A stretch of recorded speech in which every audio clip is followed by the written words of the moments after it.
Hello, this is James Weatherly for JTWTravelChannel.com with a slideshow presentation on the Kai-Tak Old Hong Kong Airport. Hong Kong's on the other side of the world from America and a long way from Europe. But if you traveled to Hong Kong during the 70s, 80s, or 90s, you probably landed at the Kai-Tak Airport and never forgot your arrival. Most anyone who's ridden on an airliner understands there's some kind of electronic guidance that the pilot lines up on so he can have a nice landing. His instruments begin to indicate I'm perfectly aligned with the runway, so that when I break out and I do see the runway, it's lined up straight ahead. I just go ahead for a landing. That's pretty well understood. Except when you get to Hong Kong, you see that the pilot goes into this huge turn attempting to land, quite different from normal.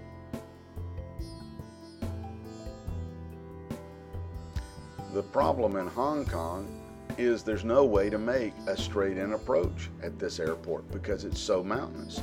So in the early 70s, someone proposed a radical new concept to take the ILS that lines you up into the runway and to line you up into the side of a mountain. And when you broke out, you'd see a big checkerboard, make a huge right turn, and magically the airport would be there. Well, this was such a radical concept, took quite a while to get approved, and every pilot would then have to go rigorous, specific simulator training before they were even allowed to attempt this approach, because it became a one-of-a-kind approach, the AIGI approach to runway 13 at Kai-Tak.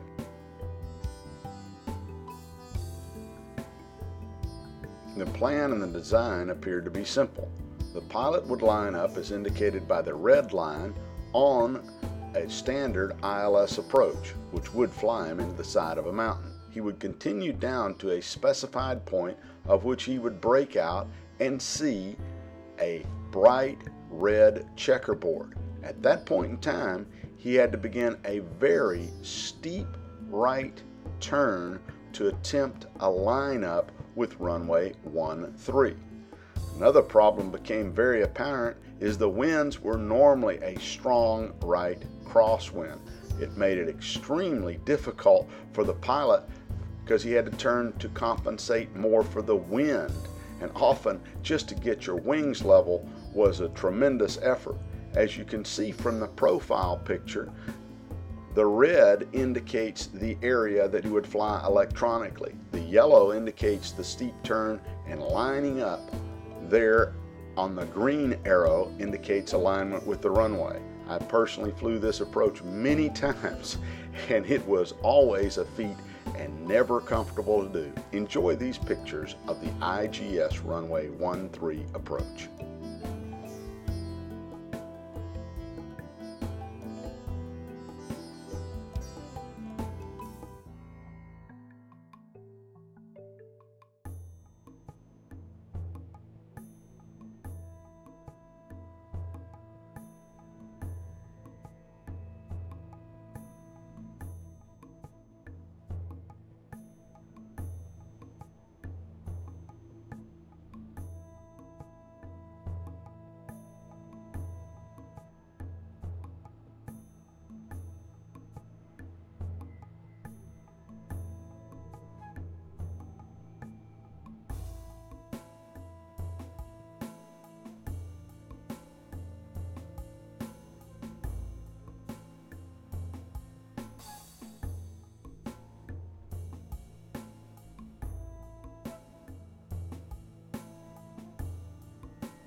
You might think from this surprising approach there'd been a lot of accidents and problems, but due to the restrictive nature and the simulator training and having to land there with pilots who'd done it before, there are really very few complications. But I do remember the day in November of 1993 when China Airlines went off the runway. I was there. What were they going to do? The tail blocked the runway. No problem. They took explosives, blew the tail off the airplane, drug it out of Victoria Harbor, and opened the airport up again.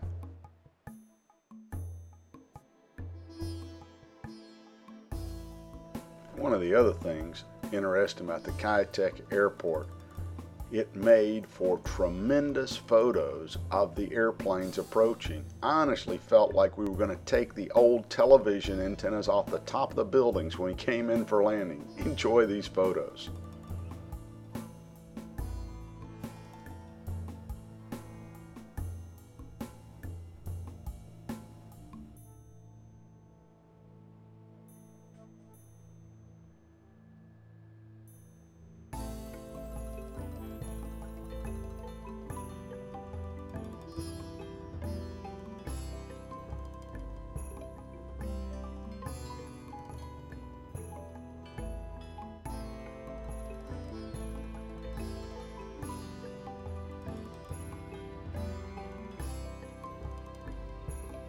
Well, like a lot of good things in life, you have great memories of it. My time of operating in there had the greatest of memories. My wife even got to go along one time when I flew into the airport. But now, it's closed. Closed in July the 6th, 1998. Now the old checkerboard just stands there with weeds growing over it, and they get higher and higher. You can hardly see it. It's a place of a park. The old airport, the runways are closed. They're discussing what they're going to do with it. But for those of you who made that trip, they'll never forget that arrival into the Tak Airport.